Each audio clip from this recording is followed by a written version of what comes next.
Merci de nous rejoindre pour le 20h sur la télévision togolaise. Donc voici les grandes articulations. Le gouvernement togolais veut améliorer les conditions de travail du personnel des très petites entreprises et des petites et moyennes entreprises. Soutenu par le Bureau international du travail, il vient de rendre public un projet qui prend en compte cette démarche avec à la clé l'essor de l'économie du pays grâce à des travailleurs dévoués.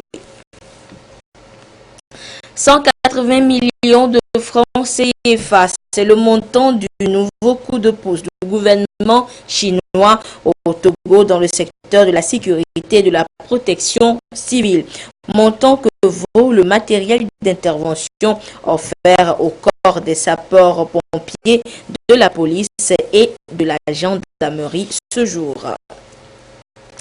Et puis la relance du secteur touristique au Togo passe par une hôtellerie de qualité. C'est fort de cela qu'un projet de construction d'un centre de formation au métier de bouche est né, fruit d'un partenariat entre la Chambre de commerce et d'industrie du Togo et la conférence des chambres consulaires africaines et francophones. Voilà donc pour les titres, Madame, Monsieur, bonsoir. D'abord, les échos du palais de la présidence de la République.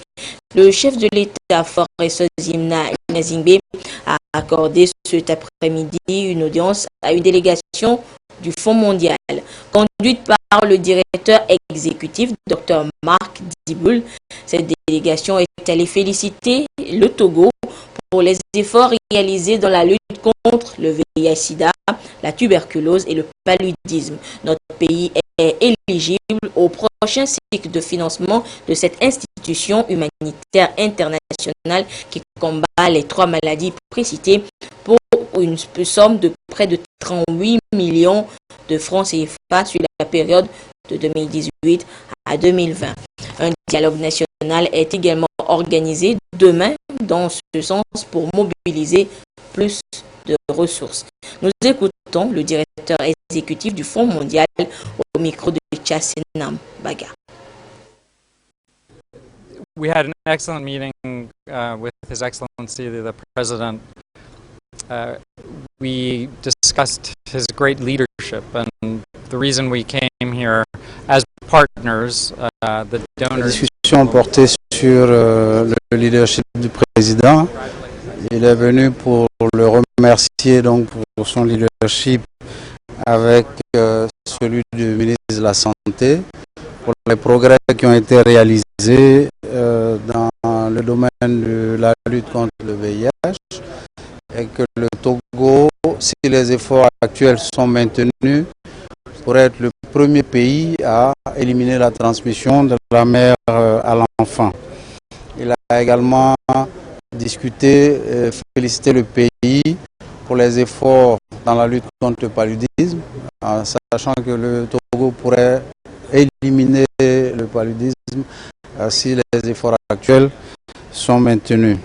Il a également remercié le président pour les efforts qui ont été faits pour augmenter le financement dans le secteur de la santé. Et en cela, demain, il y a un dialogue national pour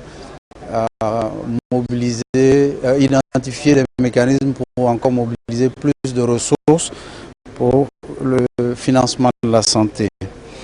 Il a également relevé le fait que le leadership de son Excellence le Président n'est pas seulement au Togo, mais que son rayonnement se fait ailleurs, partout dans le monde.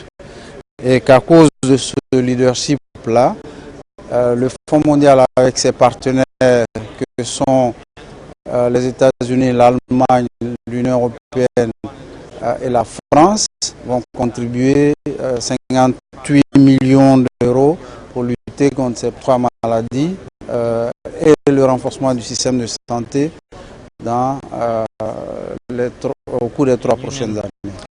Germany and others. La prévention des risques de travail, l'assurance maladie et vieillesse. Bref, une protection sociale garantie aux travailleurs de tous les secteurs d'activité. Ce sont là les préoccupations majeures du gouvernement togolais appuyé par le Bureau international du travail BIT.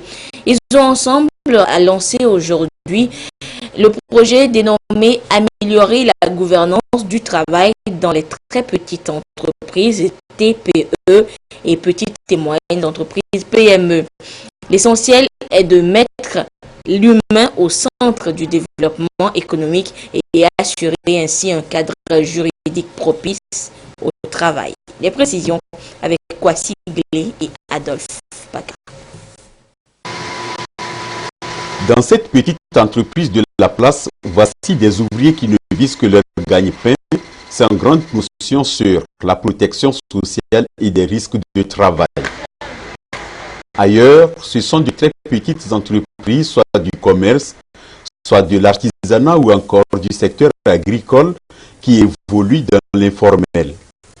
De très petites entreprises et petites et moyennes entreprises qui occupent plus de 80% de la population active et 85% du travail en Afrique subsaharienne, selon le Bureau international du travail BIT. Bonne nouvelle pour ce monde du travail qui sera désormais révolutionné par ce projet gouvernance.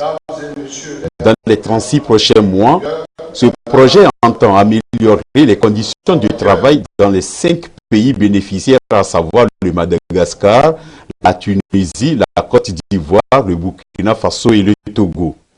Il va également aider les très petites et moyennes entreprises de ces pays à sortir de l'économie informelle. C'est un projet initié par le BIT et financé par la France. Pour nous, il est très important que les droits fondamentaux, la sécurité du travail, tout ça, soient respectés dans ces entreprises et qu'on assure ces garanties aux travailleurs. On aura des entreprises déclarées qui paieront des impôts, qui respecteront le droit, qui apporteront des garanties sociales aux travailleurs. Alors, il s'agit simplement à travers ce projet de renforcer les capacités des inspecteurs du travail et de l'administration du travail de manière générale à s'impliquer au niveau du secteur informel, de l'économie informelle, pour voir comment est-ce que les principes et les droits fondamentaux au travail, la santé et la sécurité au travail sont appliqués et respectés au niveau de l'économie informelle. C'est le respect des principes et droits fondamentaux des travailleurs qui est visé, ainsi que la promotion des entreprises solides. Et les premiers à saluer l'initiative sont les organisations syndicales. Au niveau du Togo, le projet là, a toute sa part parce que non seulement dans le secteur formel, pour ce qui est du secteur privé, les tests qui sont là sont difficilement mis en application, mais quand il s'agit de l'économie informelle où les travailleurs, bon, pour le moment, sont laissés à eux-mêmes, n'ont pas de protection sociale, où les patrons même tentent de rentrer davantage dans l'économie informelle, les organisations syndicales ne peuvent que saluer cela. Gouvernance vient en appui aux multiples actions déjà engagées par le Togo. Depuis 2008, avec la création de la DOSI, le gouvernement togolais s'est engagé à travailler avec différents secteurs de l'économie informelle.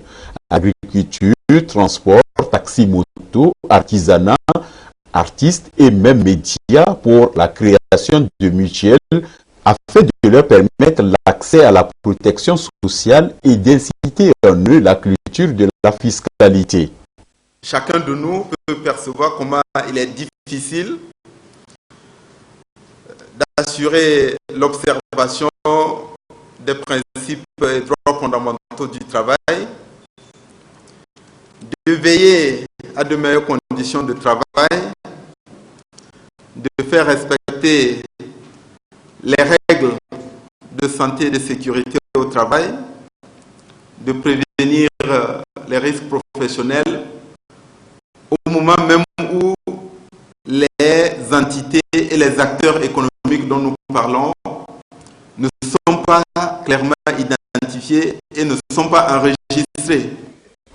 Pour maximiser l'impact du projet gouvernance, les activités seront concentrées sur 2 à 3 secteurs par pays, avec un secteur commun aux 5 pays ciblés. Pour le Togo, le commerce a été confirmé comme secteur phare. À ce projet s'ajoutent l'industrie et le BTP comme secteur commun à l'ensemble des 5 pays sélectionnés. Je vous le disais également en titre, le gouvernement de Pékin réitère son engagement à soutenir le Togo dans ses efforts de maintien de la paix et de sécurisation des populations. Un important lot de matériel roulant et sécuritaire d'un montant total de 180 millions de francs CFA vient d'être remis au corps des sapeurs-pompiers, de la police et de la gendarmerie au Togo. Le compte rendu de la cérémonie avec Ferdinand Diassoa, Dodo Ouaré et Essoham. Théo. 3 camions d'incendie, 5 projecteurs, une centaine de combinaisons constituent entre autres le lot de matériel de travail offert au ministère de la Sécurité et de la Protection civile.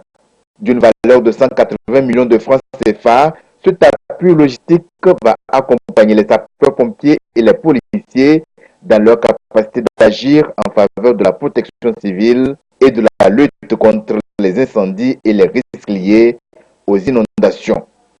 Ce don se situe dans le cadre d'un projet de coopération initié par le ministre de tutelle lors de sa visite de travail en Chine. Ce don arrive à point nommé. Vous savez, le gouvernement, au dernier conseil, a adopté le décret de création de l'Agence nationale de la protection civile. Et à travers cette agence, aujourd'hui, il y a 4 postes de secours qui sont en construction. Il y a un poste au niveau de l'état-major, un poste à Takwame, un poste à Sokodé et le dernier à Dapon. Donc c'est des postes qui seront tenus par les sapeurs-pompiers. Et ce matériel, je crois que ça va être le premier équipement de ces postes. Et ça permettra à nos sapeurs-pompiers, en cas de sinistre, de réagir efficacement pour limiter les dégâts. La République populaire de Chine se dit déterminée à soutenir le ministère de la Sécurité dans la mise en place des dispositifs sécuritaires pour la consolidation d'une paix durable au Togo, garant du développement économique et social. Si nous avons cette sécurité, c'est grâce aux efforts du gouvernement togolais, du peuple togolais et aussi de l'accompagnement des amis, des pays et peuples amis. Donc, vis-à-vis de la Chine, nous allons continuer à travailler ensemble, à coopérer ensemble avec notre pays ami et frère, le Togo, dans ce sens-là, dans la paix, dans la construction de la paix et de la sécurité pour une meilleure protection civile. La coopération entre la Chine et le Togo date de 1972 et se renforce davantage à travers de multiples actions. Une simulation a été faite pour tester l'efficacité du dit matériel. L'autre actualité, c'est la question de la nationalité qui revient une fois encore. Les femmes disent être lésées, donc victimes d'une discrimination en s'attaquant à l'ordonnance de 1978 et l'article 3 du Code de nationalité qui prive la femme des mêmes droits que l'homme en matière de nationalité. L'association Question de femmes qui s'indigne contre cette situation appelle donc à une prise en compte des conventions et engagements internationaux auxquels le Togo a souscrit à cet effet. Le compte rendu de la rencontre avec Komo Poyodé. Le droit à la nationalité au Togo pose encore le problème de l'égalité, d'équité et genre, en dépit des conventions et engagements internationaux en matière du droit égalitaire auquel le Togo a souscrit. Le constat est fait par l'association Question de femmes. Elle cite par exemple l'article 3 du Code de nationalité qui refuse à la femme la transmission directe de la nationalité à l'enfant. Un exemple parmi tant d'autres. La première discrimination que je voudrais citer et qui est vraiment une entorse au principe de l'égalité posé par l'article 2 de la Constitution togolaise, c'est que l'enfant qui naît d'un père togolais est automatiquement togolais, mais l'enfant qui naît d'une mère togolaise n'est pas automatiquement togolais.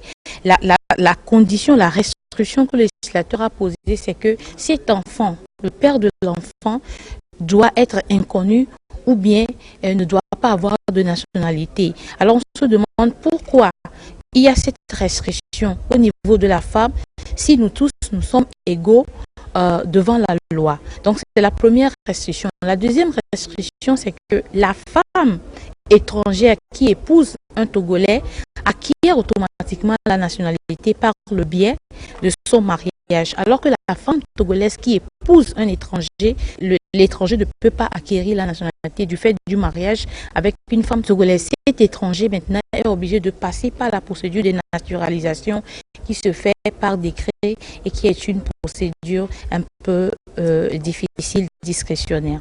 À l'origine de cette situation, l'ordonnance de 1968. L'association Question de femmes estime que cette loi est obsolète et qu'elle doit être retirée.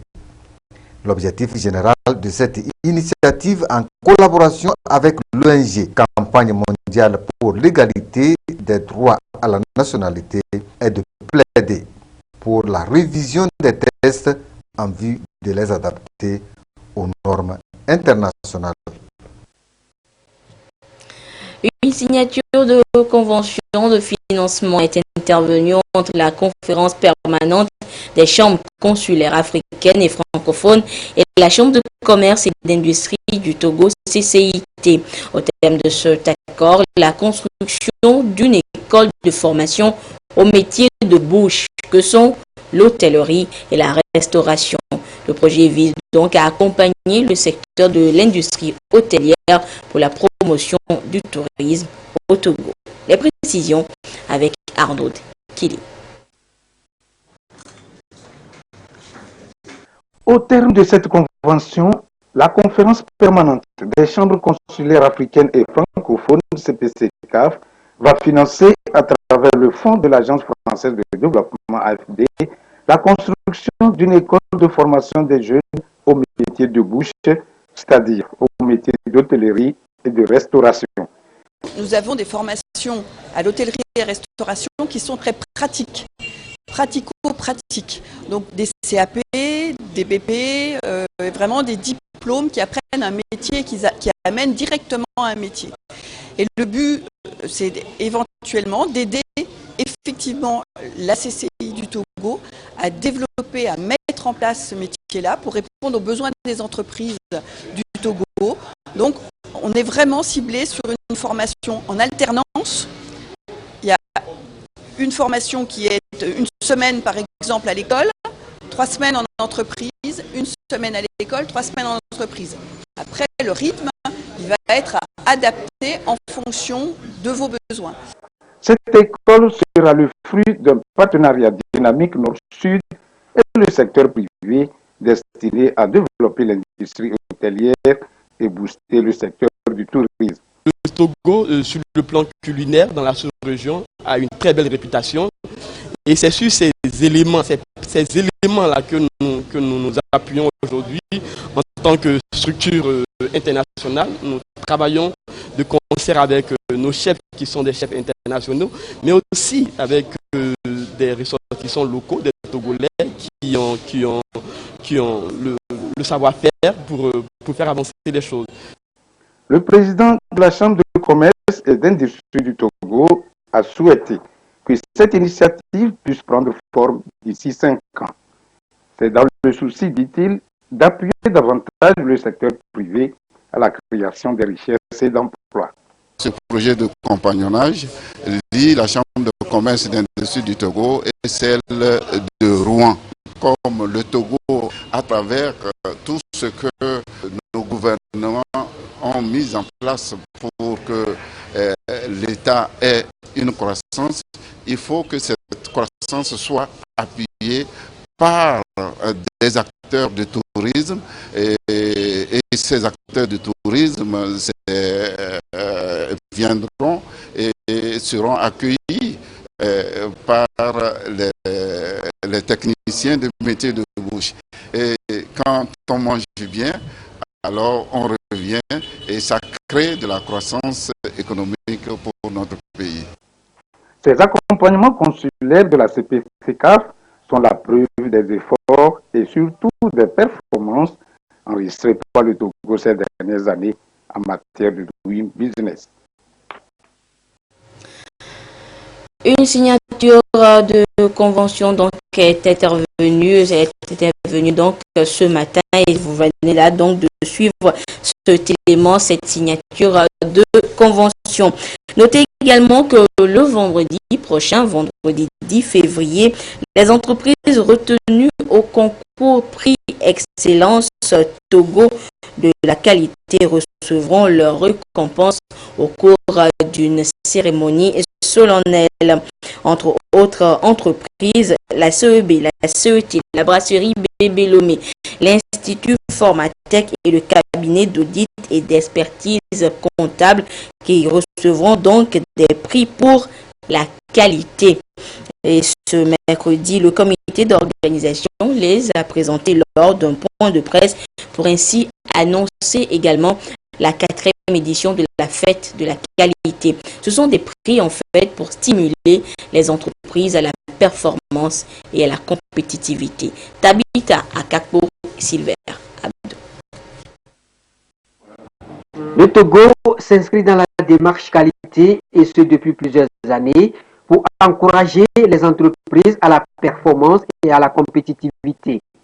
Un engagement pour permettre aux différentes sociétés d'offrir un meilleur service à la population et répondre efficacement aux exigences des normes internationales en matière d'expertise.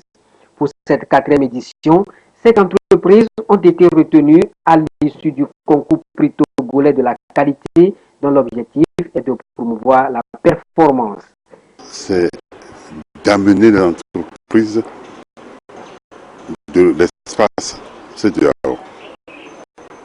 L'espace UMOA, l'espace CEDEAO, le Togo, les amener donc à la compétition, à être compétitif sur le plan mondial, sur le plan des marchés, les marchés d'abord nationaux, les marchés régionaux, les marchés africains, les marchés internationaux. Voilà. Parce qu'on a constaté que l'entreprise importe peu vers ces marchés-là. Chacune des entreprises lauréates, notamment la CEB, la CET, l'Institut Formatec, la brasserie et le cabinet d'audit et d'expertise comptable, ont répondu aux conditions d'éligibilité, notamment la responsabilité sociétale. Elles attendent donc les prix pour explorer de nouvelles dynamiques de qualité de leurs produits et services tournés vers l'excellence. Nous ferons tout l'effort pour garantir, et même quand il y a des efforts, notre position c'est d'écouter le client jusqu'à le satisfaire dans une norme donnée. Le prix de la qualité que nous venons de recevoir n'est pas un aboutissement de ce que nous sommes en train de faire, mais c'est à mi-chemin de ce que nous avons commencé il y a très longtemps. Cette démarche nous a permis de revoir totalement notre façon de fonctionner, la façon dont nous devons prendre en compte les aspirations profondes du gouvernement. 3 prix seront donc décernés. Prix de l'excellence, prix de la maîtrise de la qualité et prix de l'engagement dans la qualité. Ces lauréats nationaux vont également compétir pour les prix UMOA de la qualité. Et les entrepreneurs sont eux aussi poussés à la performance. Et pour le premier mercredi de l'entrepreneur de cette année 2017, l'Agence nationale de promotion de garantie garantie de financement des petites et moyennes entreprises ANPGF les a entretenus sur les nouvelles mesures fiscales inscrites dans la loi de finances gestion 2017 en faveur des entreprises et des ménages. Les innovations, la portée, les contraintes, les avantages et les limites seront connus de ces entreprises, de ces entrepreneurs pour les outiller davantage pour le développement de leurs affaires.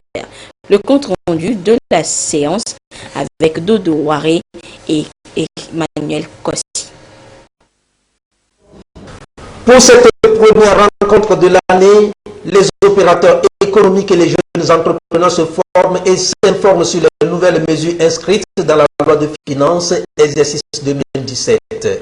Ces innovations touchent essentiellement à 2 points, à savoir les mesures techniques pour un meilleur recouvrement des impôts et taxes et les mesures en faveur des entreprises et des ménages.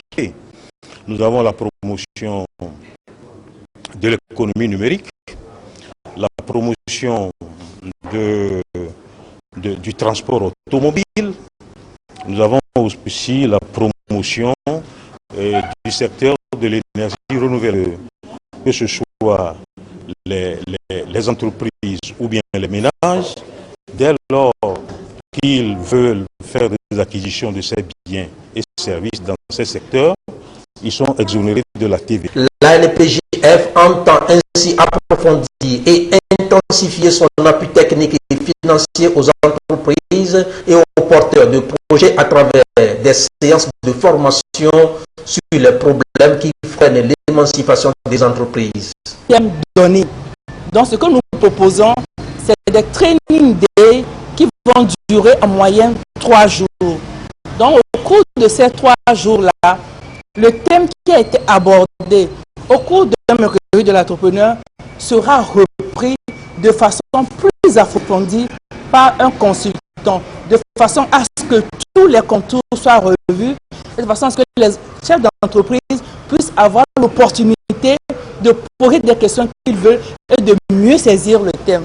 Voilà une façon qui a... Entre autres mesures prises pour l'élargissement de la chaîne fiscale des entreprises, l'immatriculation obligatoire pour tout opérateur économique qui vient au Togo, quel que soit son secteur d'activité, la réduction de la charge fiscale, l'exonération d'une taxe spéciale par rapport à la commercialisation et à l'importation des boissons et les mesures de lutte contre la vie chère. Augustin Kossi l'a dit, la taxe sur valeur ajoutée TVA a subi une baisse sur certains produits à la faveur donc de ce budget exercice 2017. Il était donc de bon ton pour les responsables du service impôt de l'Office togolais des recettes OTR d'annoncer la bonne nouvelle aux opérateurs économiques. Raison donc d'une tournée entamée depuis le début de cette semaine. L'étape de Daparan avec la correspondance sur place de Désiré Aloy. Pour réussir sa mission, l'OTR, l'Office togolais des recettes, qui s'occupe du recouvrement des recettes au Togo, innove davantage. L'utilisation de la facture normalisée reste l'une des options. Les opérateurs économiques ont un intérêt à se livrer à cette opération profitable à tous. Le commissaire des impôts, en tournée dans les savanes, a fait un tour dans certains magasins, une visite pédagogique pour voir comment il utilise. Les boutiques Tchakala, point de départ. Discussion bon enfant avec les responsables. Par rapport à la facture normalisée, ça c'est tout à fait logique. On donne ça à tout client qui nous réclame, sont tous aussi arrivés dans son entreprise, qu'il puisse déduire voilà, sa part de la TVA. Même appréciation de la chose chez Yanfoum. Un exemple à suivre. On utilise la facture normalisée, c'est bon quand même, les gens nous comprennent et ça marche bien. Tout le monde peut utiliser pour mieux voir leur facture, pour qu'ils puissent les calculer la TVA aussi, que ça favorise. La visite du commissaire, ça a été bon quand même. Il nous a beaucoup conseillé. Avant, on avait des difficultés pour s'approvisionner. facture normalisée. Et avant, pour l'avoir, c'était difficile et ça, on perdait les clients parce qu'il y en a qui viennent, qui voudraient bien avoir un reçu de facture normalisée. Voilà, maintenant, on a ça à disposition, c'est très bien. Le gouvernement a pris sur lui de réduire le taux de la TVA pour certaines activités et aussi bien pour certains biens, notamment les services d'hébergement et de restauration. Au niveau des tissus pagnes, du kaki aussi, c'est le taux réduit des huiles alimentaires, des pâtes alimentaires. Le taux de la TVA était de 18%. Aujourd'hui, c'est le taux de réduit de 10%. Pour nous, la TVA, c'est notre impôt leader au niveau de l'Office togolais des recettes. Comme la TVA est un impôt sur la consommation, il s'avère indispensable que l'Office togolais des recettes puisse encadrer, contrôler et suivre le recouvrement de cette taxe. C'est pour cela que la facture normalisée a été introduite. Alors, au cours de cette tournée, nous avons voulu nous assurer de son utilisation effective au niveau des opérateurs économiques de Dapaon. Nous avons constaté que beaucoup d'entre eux ont fait l'effort d'acheter. Certains ont commencé l'utilisation, mais nous avons constaté que l'utilisation n'est pas encore effective. Payer ses impôts est un devoir civique, un acte citoyen, une contribution directe ou indirecte qui permet à l'État de réunir des moyens financiers pour faire face aux charges publiques. L'actualité hors du Togo, c'est la République démocratique du Congo frappée par les pluies diluviennes. Kinshasa est noyée sous les eaux depuis quelques jours. On signale déjà plusieurs morts et l'effondrement des maisons et murs.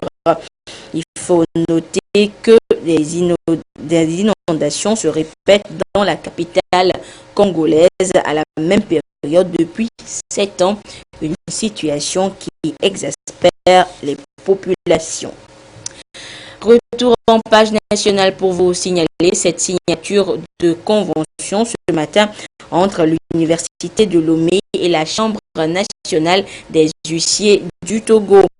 Cet accord de partenariat veut permettre d'une part aux étudiants de la faculté de droit de l'Université de Lomé de se frotter aux réalités du terrain et d'autre part aux huissiers de justice déjà en fonction, une mise à niveau continue et permanente, ceci grâce aux colloques et formations organisées par le campus. Le compte rendu avec Ekwe Salah et Luc Assi.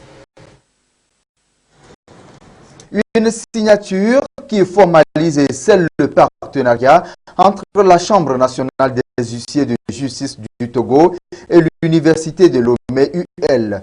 Cette convention vient renforcer l'université dans sa mission, celle d'assurer une formation de qualité permettant aux apprenants de développer des compétences professionnelles. Les huissiers de la Chambre pourront aussi dispenser les cours dans ce temple du savoir et faire appel à ses professeurs. Nous voulons formaliser cet accord pour pouvoir permettre aux étudiants régulièrement recommandés par l'Université de Lomé pour puissent être bien accueillis dans les cabinets d'huissiers de justice pour leur stage. L'huissier de justice a besoin aussi d'être recyclé, reformé. Puisque le droit évolue, nous avons initié ce protocole d'accord pour permettre à nos membres, dès que le besoin se fera sentir, d'appeler les professeurs, les enseignants-chercheurs de l'Université de Lomé en vue de nous permettre d'être au diapason du droit. Ce cadre de coopération entre les deux institutions favorisera également les concertations pour la redéfinition des programmes de formation dans les filières juridiques. Il s'agit d'un mariage en réalité entre le monde professionnel et l'université. On a tendance à penser que la théorie doit absolument se marier à la pratique. Mais à l'université, nous considérons que la théorie n'est qu'une pratique qui a réussi. À partir de ce moment-là, ce que nous ferons avec les huissiers, c'est de temps en temps de nous retrouver autour de manifestations scientifiques, autour de colloques, donc de conférences, et de les associer à nos formations. Alors l'idée retenue, c'est de faire en sorte que, au contact de la pratique, nous puissions identifier les éléments manquants pour améliorer la formation que nous donnons à nos étudiants. L'élaboration du programme scientifique de formation en droit, la formation théorique et pratique des étudiants et la formation continue des huissiers, ce sont là quelques-uns des domaines pris en compte par ce partenariat naissant. Et autre partenariat déjà existant et renforcé hier, toujours au campus universitaire de Lomé, c'est celui qui lie l'université de Lomé à l'ambassade des États-Unis au Togo. Et l'ambassade a équipé la bibliothèque de l'université de matériel didactique et informatique, ce qui va donc faciliter les travaux de recherche tant pour les étudiants que pour le personnel administratif. Le compte rendu avec Gérard Lagoudou et Augustin Kossi. Et les recherches en milieu universitaire exigent le plus souvent une bibliothèque bien fournie. À cette nécessité, l'ambassade des États-Unis au Togo répond à travers cette remise de matériel didactique et informatique. De quoi équiper la bibliothèque de l'université de Lomé. La vie de l'université même, c'est les livres. Une université commence d'abord par une bibliothèque et une bibliothèque bien fournie. Donc, je crois que c'est dans cette perspective que nous recevrons cet après-midi des livres pour renforcer la richesse documentaire que nous avons déjà à la bibliothèque. Les livres aussi, ça reflète la vie de la recherche de l'université. C'est très important que les étudiants, en même temps que les enseignants et le personnel administratif, se documentent au jour le jour. Nous apprenons beaucoup avec les livres.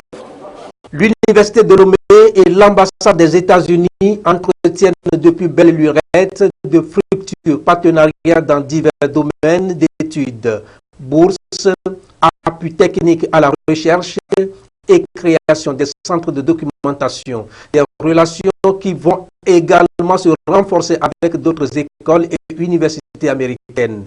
Ces livres et matériel informatique proviennent de l'Université du Texas. Nous sommes très fiers de soutenir les efforts du directeur de la bibliothèque et je voudrais saluer les efforts du président de l'université et la direction de l'université ainsi que le directeur de la bibliothèque pour tous les aménagements qu'on a fait ici à la bibliothèque. C'est très beau le bâtiment. La rénovation de la bibliothèque est un des volets importants du projet de modernisation de l'Université de Lomé. Et les États-Unis d'Amérique entendent accompagner davantage le Togo à faire d'elle un centre académique par excellence.